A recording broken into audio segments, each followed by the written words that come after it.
وقضى ربك ألا تعبدوا إلا إياه وبالوالدين إحسان إما يبلغن عندك الكبر أحدهما أو كلاهما فلا تقل لهما أف ولا تنهرهما وقل لهما قولا كريما আমি আল্লাহর ইবাদত করার পরেই তুমি তোমার বাবা মার আনুগত্য করো।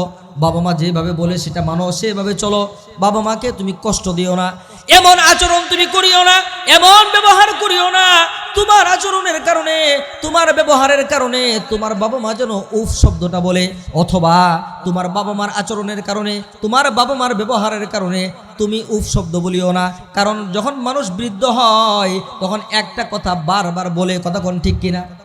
ওই সময় তোমার ছোট্টবেলার কথা মনে করা লাগবে। আজকে আমার মুরব্বী বাবা একটা কথা বারবার আমাকে জিগায়, কিন্তু এমন একটা সময় গিয়েছে আমি আমার বাবার কাঁধের মধ্যে উঠা রাস্তা দিয়ে যখন আমার বাবা আমাকে কাঁধে করে নিয়ে গেছে, তখন আমি আমার বাবাকে কত কিছুই তো জিজ্ঞাসা করেছি। বলছি, বাবা এটা কি? বাবা বলছে এটা আম গাছ। আম গাছ দিয়ে কি হবে? বলে আম ধরবে। আম এরপরে কি করবে? বলে আম খাবে। আম খাইলে কি হবে? পেট ভরবে, মজা লাগবে। আম কে দিছে? আল্লাহ দিছে।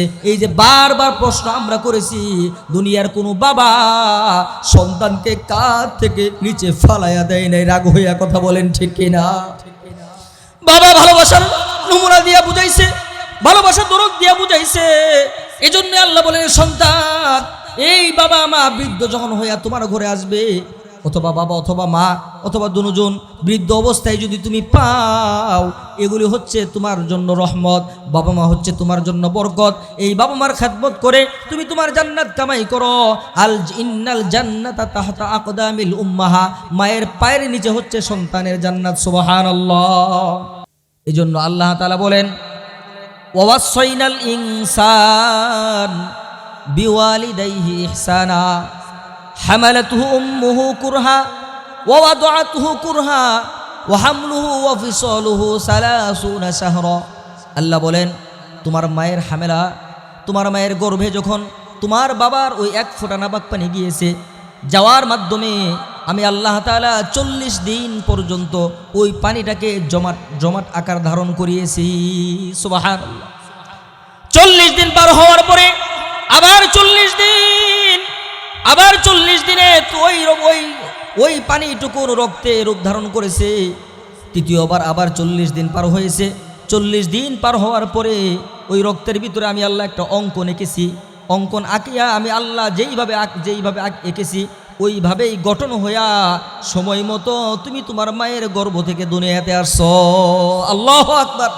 আল্লাহ বলেন, এ দুনিয়ার আমার বান্দা বান্দি, একটু খেয়াল করো না আমি আল্লাহর কেমন দয়া, আমি আল্লাহর কেমন মায়া, একটু খেয়াল করো না।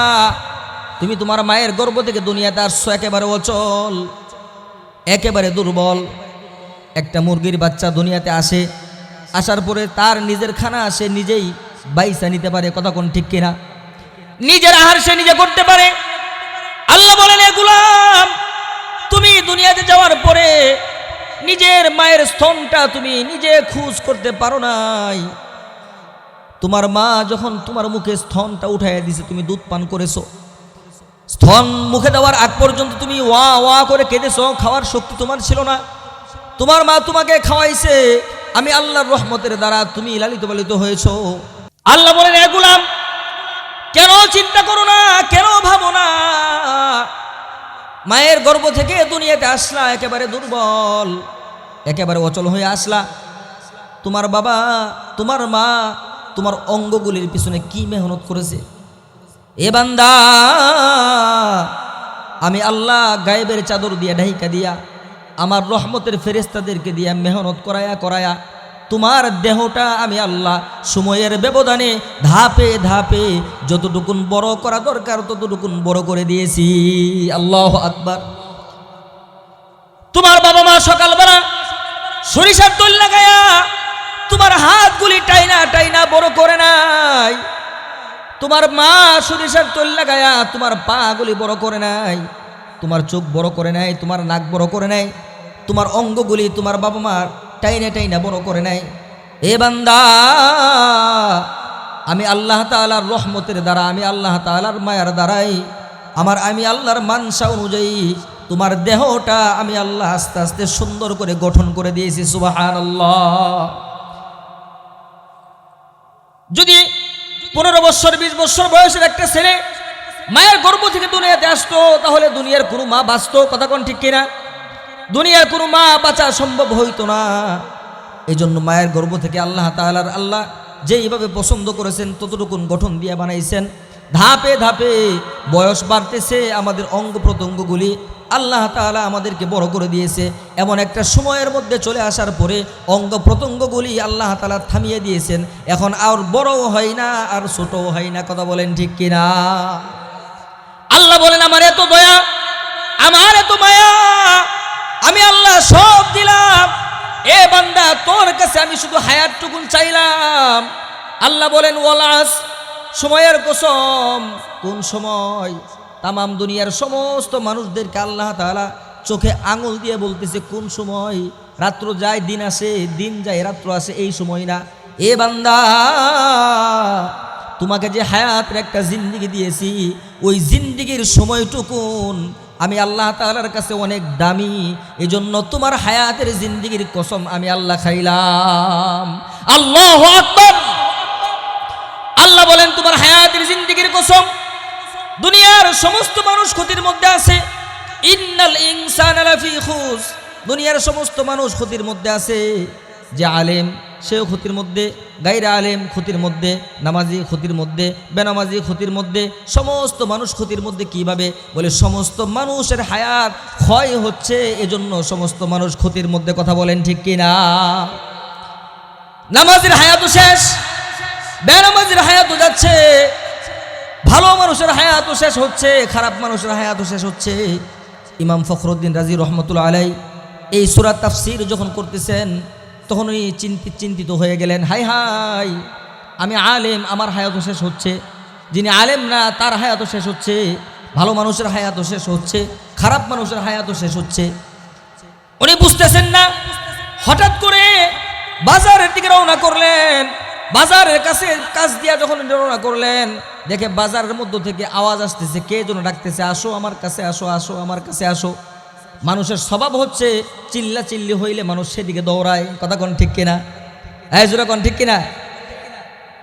আল্লাহর ওলি ইমাম ফখরুদ্দিন রাজি রহমতুল্লাহ আলাইহি আওয়াজ যখন পাইছেন, উনি দৌড়ায় আগিয়া দেখে আল্লাহ পাকের এক বান্দা বরফের একটা চাকা সামনে নিয়ে বইসা মানুষকে ডাকতেছে, এ বাজারে কারা আসছো? আসো একটু আমার কাছে আসো, আমার পুঁজিটা তোমরা কিনে নিয়ে যাও। আমার বরফ যদি তোমরা না কিনো, তাহলে এটা নষ্ট হয়ে যাবে, গলে নষ্ট হয়ে যাবে। কারণ বরফ বানায় কি দিয়া? জোরে আওয়াজ দিয়া বলেন, বরফ কি দিয়া বানায়? বরফ পানি দিয়া বানায়। পানি জৈমা বরফ হয়। আবার এই বরফটা ফ্রিজ থেকে বের করলে সময়ের ব্যবধানে এটা গুলিয়া গুলিয়া আবার পানি হয়ে যায়।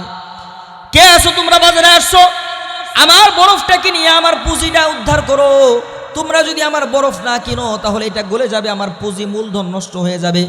আল্লাহ বলেন, বান্দা, ইমাম ফখরুদ্দিন রাজি রহমতুল্লাহ আলাইহি বলেন, এ দুনিয়ার মানুষ, আমাদেরকেও তো আমার রব, আমাদের আল্লাহ একটা পুঁজি দিয়েছে। কথা কোন ঠিক কিনা? ওই পুঁজিটার নাম কি? হায়াতের জিন্দেগি। বলেন, পুঁজিটার নাম কি? আমাদের জীবন। কথা কোন ঠিক কিনা? 50, 60, 70, 80 বছরের জীবন। এই জীবনটুকুন আল্লাহ তাআলা পুঁজি হিসেবে আমাদেরকে দিয়েছেন। আমরাও যদি এই সময়টুকুন ভালোভাবে ব্যবহার না করি, যদি আল্লাহর রাস্তায় বিক্রয় করতে না পারি, আল্লাহর হুকুম দিয়ে যদি আমার সময়টা আল্লাহর কাছে ব্যবসা করতে না পারি, আল্লাহ বলেন, তোমার হায়াতের জিন্দেগি, তোমার মূল পুঁজি, এটা দিয়ে আমি আল্লাহর সাথে তুমি ব্যবসা করো। ব্যবসা করে তুমি আমার কাছ থেকে মালামাল ক্রয় করো। আমাদের প্রশ্ন, আয় আল্লাহ, আমার হায়াতের জিন্দেগির পুঁজি দিয়া আপনি আল্লাহর কাছ থেকে আমি কি কিনবো? আল্লাহ বলে, তুমি আমার কাছ থেকে নামাজ কিনো, আমার কাছ থেকে তুমি রোজা কিনো, আমার কাছ থেকে হজ কিনো, আমার কাছ থেকে যাকাত কিনো, আমার কাছ থেকে তুমি দান সদকা কিনো, আমার কাছ থেকে তুমি কোরআন তেলাওয়াতের সময় কিনো, আমার কাছ থেকে তুমি নেক আমল কিনো। এই নেক আমল কিনতে গেলে তোমার টাকার দরকার নাই, একটু হায়াতের জিন্দেগি থেকে একটু সময় আমি আল্লাহকে দাও, আমি আল্লাহ তোমাকে আখিরাতের ফসলগুলি দিয়ে দেব। আল্লাহু আকবার বলা যায় না? আল্লাহু আকবার। আল্লাহ বলেন, তোমার পুঁজির মাধ্যমে আমি আল্লাহর সাথে ব্যবসা যদি করতে পারো, তাহলে তোমার হায়াতের মূল্য, হায়াতের দাম তোমার কাছে বেড়ে যাবে।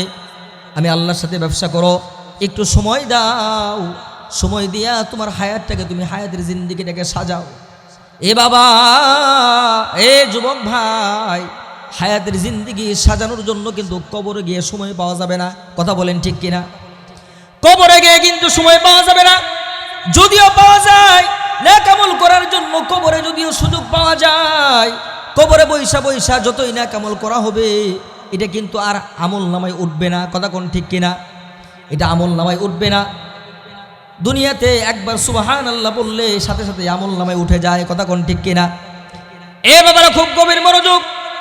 আল্লাহর ওলি বাইজিদ বুস্তামি রহমতুল্লাহ আলাইহি একটা ঘটনা শোনাই, চমৎকার ঘটনা, কোনো বানোয়াটি ঘটনা না, তাফসীরের কিতাবের মধ্যে আসছে। আল্লাহর ওলি বাইজিদ বুস্তামি রহমতুল্লাহ আলাইহি সফরে রওনা করেছেন। হঠাৎ করে আসরের নামাজের ওয়াক্ত হয়ে গেছে। ওযু করে একটা জঙ্গলের ভিতরে গিয়ে নামাজে দাঁড়াইছে। নামাজ শেষ করে যখন তসবিহ পড়ে, আল্লাহর ওলিদের অন্তরে চক্ষু খোলা। আল্লাহু আকবার বলেন, আর ওজুলে বলেন আল্লাহু আকবার। আল্লাহর ওলিদের অন্তরে চক্ষু খোলা, দেখতেছে ওনার কানের ভিতরে কোরআন তেলাওয়াতের আওয়াজ আসতেছে। আশেপাশে বাড়ি ঘর নাই, কোনো মানুষ নাই। কে তেলাওয়াত করে, কে তেলাওয়াত করে? ওই তসবিহ তেলাওয়াত করা অবস্থায় চক্ষু বন্ধ করে ডানে তাকায়, বামে তাকায়, হঠাৎ করে দেখে বাম পাশে একটা কবরস্থান। ওই কবরস্থানের ভিতর থেকে কোরআন তেলাওয়াতের আওয়াজ আসতেছে। আল্লাহু আকবার জোরে বলেন। আল্লাহর ওলি বাইজিদ বুস্তামি রহমতুল্লাহ আলাইহি ওই মুরাকাবার হালতের মধ্যে জিজ্ঞাসা করলেন, এ আল্লাহ পাকের বান্দা, কে আপনি? কবরের ভিতরে কেমনে তেলাওয়াত করেন? আল্লাহ পাকের বান্দা কবর থেকে জবাব দেয়, কে গো তুমি?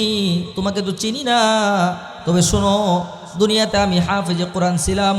আল্লাহ তাআলার কাছে আমি দোয়া করেছিলাম যে আয় আল্লাহ, দুনিয়াতে যেমন ভালোবাসা, মায়া, মমতা নিয়া, মোহাব্বত নিয়া তোমার কোরআনুল কারীমের তেলাওয়াত করেছি, আমি যদি মারা যাই তাহলে কোরআন তেলাওয়াত ছাড়া কবরে আমি কেমনে থাকবো?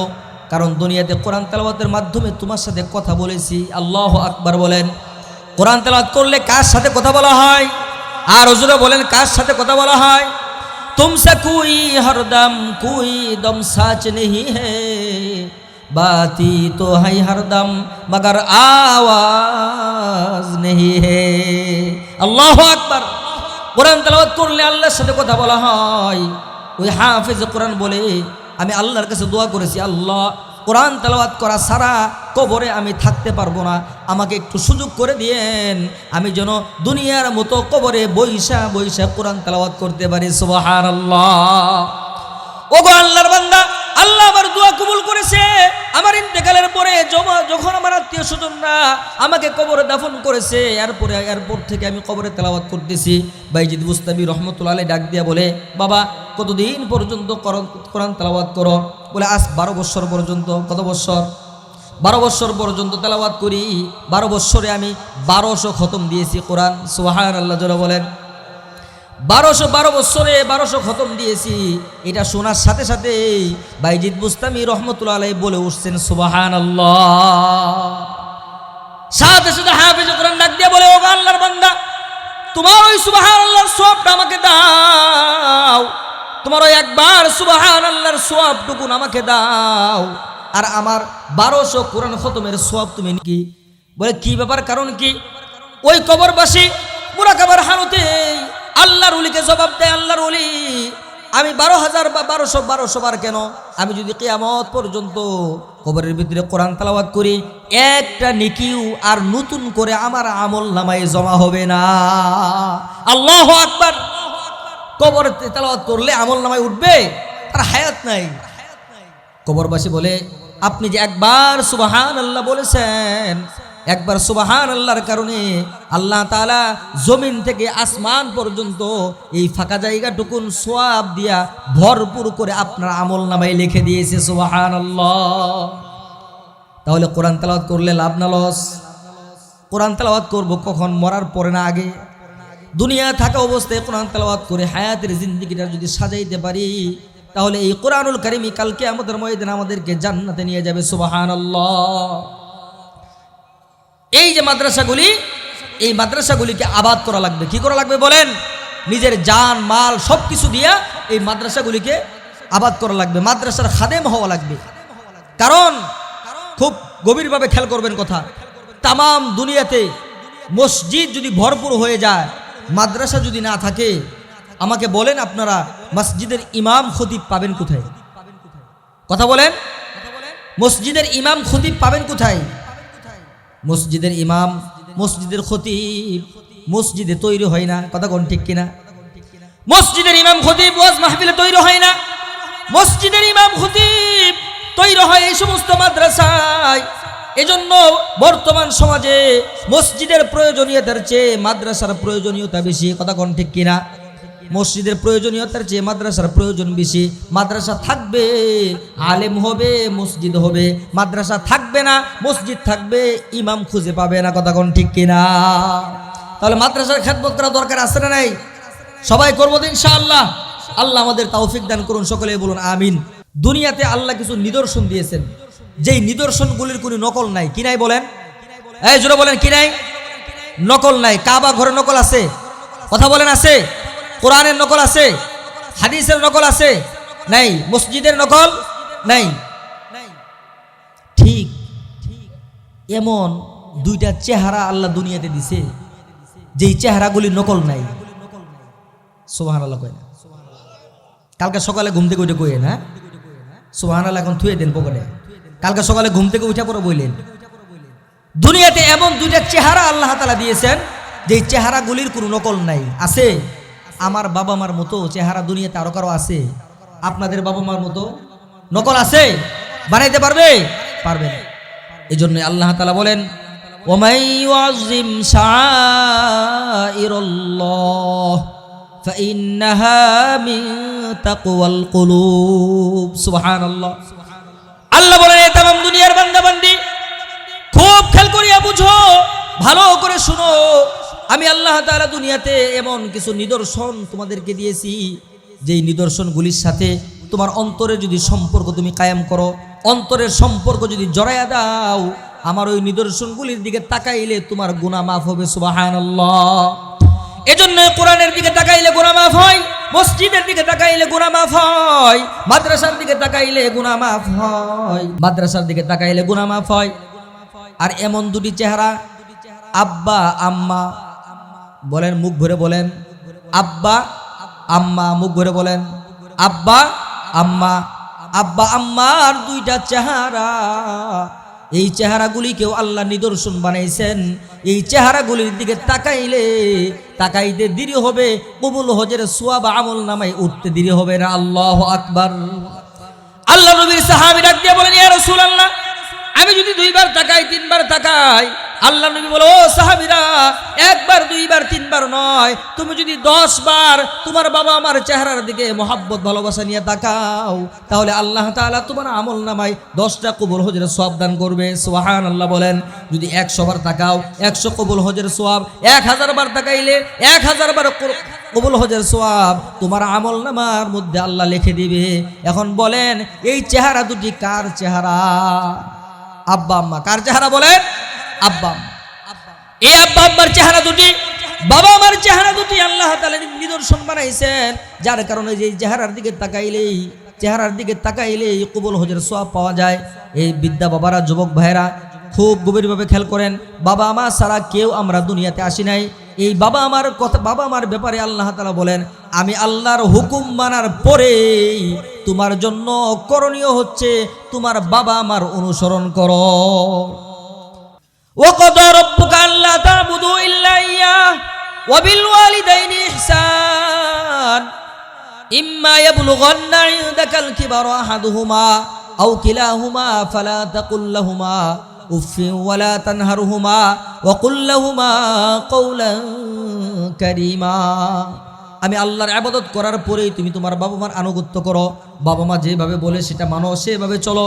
বাবা মাকে তুমি কষ্ট দিও না, এমন আচরণ তুমি করিও না, এমন ব্যবহার করিও না, তোমার আচরণের কারণে, তোমার ব্যবহারের কারণে তোমার বাবা মা যেন উফ শব্দটা বলে, অথবা তোমার বাবা মার আচরণের কারণে, তোমার বাবা মার ব্যবহারের কারণে তুমি উফ শব্দ বলিও না। কারণ যখন মানুষ বৃদ্ধ হয় তখন একটা কথা বারবার বলে। কথা কোন ঠিক কিনা? ওই সময় তোমার ছোট্টবেলার কথা মনে করা লাগবে। আজকে আমার মুরব্বী বাবা একটা কথা বারবার আমাকে জিগায়, কিন্তু এমন একটা সময় গিয়েছে আমি আমার বাবার কাঁধের মধ্যে উঠা রাস্তা দিয়ে যখন আমার বাবা আমাকে কাঁধে করে নিয়ে গেছে, তখন আমি আমার বাবাকে কত কিছুই তো জিজ্ঞাসা করেছি। বলছি বাবা এটা কি? বাবা বলছে এটা আম গাছ। আম গাছ দিয়ে কি হবে? বলে আম ধরবে। আম এরপরে কি করবে? বলে আম খাবে। আম খাইলে কি হবে? পেট ভরবে, মজা লাগবে। আম কে দিছে? আল্লাহ দিছে। এই যে বারবার প্রশ্ন আমরা করেছি, দুনিয়ার কোনো বাবা সন্তানকে কাঁধ থেকে নিচে ফালাইয়া দেয় নাই রাগ হইয়া। কথা বলেন ঠিক কিনা? বাবা ভালোবাসার নমুনা দিয়া বুঝাইছে, ভালোবাসার দরদ দিয়া বুঝাইছে। এজন্য আল্লাহ বলেন সন্তান, এই বাবা মা বৃদ্ধ যখন হইয়া তোমার ঘরে আসবে, অথবা বাবা অথবা মা অথবা দুজন বৃদ্ধ অবস্থায় যদি তুমি পাও, এগুলি হচ্ছে তোমার জন্য রহমত। বাবা মা হচ্ছে তোমার জন্য বরকত। এই বাবা মার খেদমত করে তুমি তোমার জান্নাত কামাই করো। ইন্নাল জান্নাতা তাহতা আকদামিল উম্মাহা, মায়ের পায়ের নিচে হচ্ছে সন্তানের জান্নাত। সুবহানাল্লাহ। এজন্য মায়ের আওয়াজ যত দূর যায়, এলাকার যুবক ভাইদেরকে বলবো, ভাই বাবা আমার সাথে খারাপ আচরণ করা যাবে না। কারণ বাবা আমার সন্তুষ্টির মধ্যেই আল্লাহর সন্তুষ্টি, বাবা আমার অসন্তুষ্টির মধ্যেই আল্লাহর অসন্তুষ্টি। কথা কোন ঠিক কিনা? রেজাল রব্বি বিরাজাল ওয়ালিদাইন, বাবা মা সন্তুষ্ট মানে আল্লাহ সন্তুষ্ট, আর বাবা মা অসন্তুষ্ট মানে আল্লাহ অসন্তুষ্ট। এজন্যই তো কোরআনের শিক্ষা দরকার। কোরআনের শিক্ষা যদি সিনার মধ্যে থাকে, তাহলে এমন সন্তানগুলি বাবা মাকে কষ্ট দিবে না, বাবা মাকে বৃদ্ধাশ্রমে নিয়ে যাবে না। কথা বলেন ঠিক কিনা? এজন্য বাবা মার খেদমত করে জান্নাত কামাই করা লাগবে। এই জন্য যুবক ভাইদেরকে বলবো, বাবা মা যখন বৃদ্ধা হবে তখন বাবা মার খেদমত করবেন। আল্লাহর হাবিব বলেন, কোনো সন্তান যদি ছোট্টবেলায় এর কথা মনে করে বাবাকে গোসল করাইয়া দেয়, মাকে যদি একটু গোসল করাইয়া দেয়, মায়ের মাথায় যখন সন্তান মুখ দিয়া পানি ঢালবে, ওই পানিগুলি জমিনে গড়াইয়া গড়াইয়া পড়ার সাথে সাথে ওই সন্তানের জীবনের সমস্ত গুনাহ আল্লাহ মাফ করে দিবে। সুবহানাল্লাহ। ওই আদরের বাবা, ওই আদরের মা যাদের দুনিয়াতে নাই, তাদেরকে গিয়া জিজ্ঞাসা করেন, বাবা মা হারানোর ব্যথা কেমন? কতজনের চেহারা দেখা যায়, কত মানুষের চেহারা দেখা যায় যাদের বাবা মা নাই। তাদেরকে বইলেন তোমার আব্বা মার চেহারা মনে পড়ে কিনা? বাবা মার চেহারা এখন হাজারো চেষ্টা করলেও আর দেখতে পারবে না। এই জন্য এখনো যাদের এই নিয়ামত আছে, যাদের ঘরে বাবা আছে, মা আছে, অথবা আব্বা আম্মা দুজনই আছে, আমি আমার শেষ আলোচনাতে অনুরোধ করে যাব, যতদিন বেঁচে থাকবে ততদিন বাবা মার সেবা যত্ন করেন। আল্লাহর হাবিব সাল্লাল্লাহু আলাইহি ওয়াসাল্লাম মেরাজের রজনীতে যখন জাহান্নাম পরিদর্শন করার জন্য গেলেন, গিয়ে দেখেন জাহান্নামের এক কর্নারে বিশাল অনেক মানুষকে আযাব দেওয়া হচ্ছে। আল্লাহর হাবিব সাল্লাল্লাহু আলাইহি ওয়াসাল্লাম জিবরাইলকে বললেন, ভাই জিবরাইল, এখানে এত মানুষ কেন? জিবরাইল বললেন, এদেরকে জাহান্নামের আগুনের শাস্তি দেওয়া হচ্ছে, বলে এরা পাপিষ্ঠ। আল্লাহর হাবিব বললেন, এরা কারা? জিবরাইল আলাইহিস সালাতু ওয়াস সালাম তখন বললেন, এরা দুইটা দোষের অপরাধী, এদের মধ্যে দুইটা দোষ আছে, এই দুই দোষের মানুষ জাহান্নামের মধ্যে পড়বে বেশি। কয়টা দোষ? জোরে বলেন কয়টা দোষ? দুইটা দোষের অপরাধীর মানুষ জাহান্নামের মধ্যে বেশি থাকবে। এটা আল্লাহ রাসূল সাল্লাল্লাহু আলাইহি সাল্লাম মেরাজের রজনীতে দেখে আসছেন। জিবরাইল বলেন, ইয়া রাসূলুল্লাহ, এক নাম্বার বাবা মার অবাধ্য সন্তানের সংখ্যা জাহান্নামের মধ্যে বেশি হবে।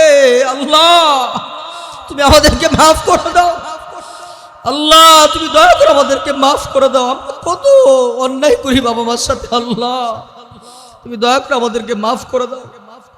আল্লাহর হাবিব ওনার পবিত্র জবানে বলেছেন, জাহান্নামের মধ্যে অধিকাংশ মানুষের শাস্তি হবে, তাদের মধ্যে তারা হবে যারা অবাধ্য সন্তান। বাবা মার অবাধ্য সন্তানদের শাস্তি দেওয়া হবে, তারা সংখ্যায় থাকবে বেশি। দ্বিতীয় নম্বর হচ্ছে যারা নিজেদের প্রস্রাব পায়খানা নাপাকির থেকে নিজের দেহকে পবিত্র রাখে না। প্রস্রাব পায়খানা শরীরে ভরে, এখান থেকে নাপাকির থেকে পবিত্র হয় না। গোসল ফরজ হয়, ঘন্টাকে ঘন্টা ঘুমায়, গোসল করে না। কথা কোন ঠিক কিনা? এই দুইটা নাপাকির কারণে জাহান্নামের মধ্যে জাহান্নামী আসামিদের সংখ্যা বেশি হবে। তাহলে এক নম্বর কি জোরে বলেন? কথা কয় না। এক নম্বর কোন অপরাধী? বাবা আমার অবাধ্য সন্তান। বাবা মার অবাধ্য সন্তানদেরকে জাহান্নামের আগুনে জ্বালানো হবে। এই জন্য যুবক ভাইদেরকে অনুরোধ করে যাব, যাদের আব্বা আম্মা আছে, আব্বা আম্মার সাথে আর বিয়াদবি করা যাবে না। অতীতে যা বেয়াদবি করেছি আজকে গিয়া সম্ভব হইলে রাত্রে, আর সম্ভব যদি না হয় সকালবেলা ঘুম থেকে উঠে আব্বা আম্মার পাও জড়াইয়া ধরিয়া একটু ক্ষমা চেয়ে নিব। পারবো তো ইনশাআল্লাহ? পারবো তো ইনশাআল্লাহ? আল্লাহ তৌফিক দান করুন। আর যাদের আব্বা আম্মা নাই, আপনাদের জন্য করণীয় হচ্ছে আব্বা আম্মার জন্য 2 রাকাত নফল নামাজ পড়া, আব্বা আম্মার জন্য একটা নফল রোজা করা, আব্বা আম্মার জন্য একটু কোরআন তেলাওয়াত করা, আব্বা আম্মার জন্য একটু দান সদকা করা। ওই যে যত অন্যায় আমার দ্বারা হয়ে গেছে, আমি যদি বাবা মার জন্য 2 রাকাত নফল নামাজ পড়ি, বাবা মার নিয়তে যদি একটা নফল রোজা রাখি, বাবা মার নিয়তে যদি একটু দান সদকা করি, বাবা মার নিয়তে যদি একটু কোরআন তেলাওয়াত করি, তাহলে দুনিয়াতে আমার যে অন্যায়গুলি রয়ে গেছে আমি ক্ষমা চাইতে পারি নাই, আল্লাহ কাল কিয়ামতের ময়দানে এই আমলগুলি আমার বাবা আমার নামে করার কারণে আল্লাহ আমাকে মাফ করে দিবেন। সুবহানাল্লাহ। রাস্তা আছে না নাই? যাদের আব্বা আম্মা নাই এদের রাস্তা আছে না নাই? আছে। এই আমলগুলি করবো তো ইনশাআল্লাহ। আল্লাহ তাআলা আমাদের সবাইকে বুঝে বুঝে আমল করার তৌফিক দান করুন। সকলে বলুন আমিন। বিশেষ করে গোটা সমাজে মাইকের আওয়াজ যতদূর যায়, অনুরোধ একটাই, আব্বা আম্মা যাদের আছে কদর করেন, আব্বা আম্মার খেদমত করেন। বাবা মার খেদমত করা ছাড়া জান্নাতের রাস্তা আসান হবে না, সহজ হবে না। আর যাদের আব্বা আম্মা নাই তাদের জন্য আল্লাহর কাছে বেশি বেশি দোয়া করবেন, কারণ দোয়া তো আল্লাহই শিখাইয়া দিচ্ছেন। কতক্ষণ ঠিক কিনা? রব্বির হামহুমা কামা রব্বায়ানি সগীরা। এটা যখনই নামাজের পরেই খালি আমরা এটা পড়ি আর সারাদিন পড়ি না, এটা ভুল। নামাজের পরে নয়, শুধু যখনই মনে হবে ব্যবসা প্রতিষ্ঠানে, চাকরি কর্মস্থলে, ক্ষেত খামারে কাজ করতেছেন, মনে হয়ে গেছে আপনি ওই অবস্থায় পড়েন রব্বির হামহুমা কামা রব্বায়ানি সগীরা, আমার আল্লাহ সাথে সাথে কবুল করে নেবে। সুবহানাল্লাহ। সাথে সাথে আল্লাহ কি করে নেবেন? কবুল করে নেবেন। তাহলে করবো তো ইনশাআল্লাহ। আলামিন। রব্বানা যালামনা আনফুসানা ওয়া ইল্লাম তাগফির লানা ওয়া তারহামনা লানাকুনান্না মিনাল খাসিরিন। রব্বানা আতিনা ফিদ দুনিয়া হাসানাতাও ওয়া ফিল আখিরাতি হাসানা ওয়া কিনা আযাবান নার। রব্বির হামহুমা কামা রব্বায়ানি সগীরা। জবান খুলে জোরে পড়েন রব্বির হামহুমা কামা রব্বায়ানি সগীরা। আল্লাহুম্মা রব্বির হামহুমা কামা রব্বায়ানি সগীরা। রব্বানা ইগফির লি ওয়া লিওয়ালিদাইয়া ওয়া লিল মুমিনিনা ইয়াওমা ইয়াকুমুল হিসাব। ইয়া ইলাহাল আলামিন ইয়া রাব্বাল মুস্তাদআফিন ইয়া যাল জালালি ওয়াল ইকরাম। ফিরিয়ে না দিও আল্লাহ, ফিরিয়ে না দিও। গুনাহ যত করেছি ক্ষমা তুমি দিও। বন্দাসি বন্দিগি নাই, শেষ করেছি জিন্দেগি। তুমি যদি মাফ না করো এ পাপীদের উপায় কি? আয় আল্লাহ, সে আসর পর থেকে গভীর রজনী পর্যন্ত আয় আল্লাহ উলামায়ে কেরাম কোরআন ও হাদিস থেকে আলোচনা করেছেন। আল্লাহ, তোমার মহব্বতে বুজুর্গ বান্দারা বসে বসে শুনেছে গো আল্লাহ। যারা আলোচনা করেছেন শুরু থেকে অদ্যবধি পর্যন্ত সমস্ত আলোচনাগুলি ইখলাসের সহিত কবুল করেন।